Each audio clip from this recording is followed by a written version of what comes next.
Cancer healer centre, a new beginning. పాటలు జనాల్లోకి వెళ్ళాయో లేదో తెలుసుకోవాలంటే పెద్దగా కష్టపడనక్కర్లేదు.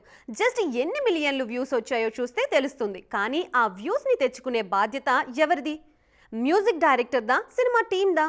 సినిమా పాటలకు మిలియన్ల వ్యూస్ రావటం గురించి మాట్లాడారు మ్యూజిక్ డైరెక్టర్ తమన్. మ్యూజిక్ డైరెక్టర్గా ఓ మోస్తరు వ్యూస్ తీసుకురావటం తన బాధ్యత అని చెప్పారు. మంచి ట్యూన్, మంచి సాహిత్యంతో పాటలకి వ్యూస్ తీసుకురావటంలో సంగీత దర్శకుడు సక్సెస్ అవుతారన్నారు మ్యూజిక్ సెన్సేషన్. అలవైకుంఠపురంలో సినిమాలో ప్రతి పాటకి హుక్ స్టెప్ ఉంటుంది అన్నారు. ఆ స్టెప్స్ వల్ల రిపీటెడ్ ఆడియన్స్ ఉంటారన్నారు. కొరియోగ్రాఫర్, ఆర్టిస్టులు, టీం వల్ల వ్యూస్ ఎన్హాన్స్ అవుతాయని అంటున్నారు తమన్.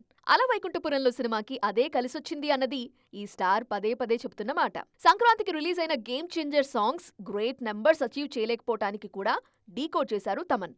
ఏ పాటలోనూ సరైన హుక్ స్టెప్ లేదు అన్నదే తమన్ అబ్జర్వేషన్. ప్రీ రిలీజ్ టైంలో సాంగ్స్ క్లిక్ అయినంతగా సినిమా రిలీజ్ అయ్యాక సాంగ్స్ పుష్ అవ్వలేదని, అందుకు రీజన్ హుక్ స్టెప్స్ లేకపోవటమేనని ఈ మధ్య సందర్భంలో చెప్పుకొచ్చారు తమన్. ఇప్పటిదాకా ఈ యాంగిల్లో ఆలోచించని వారు కూడా కరెక్టే కదా అని ఆలోచనలో పడ్డారు.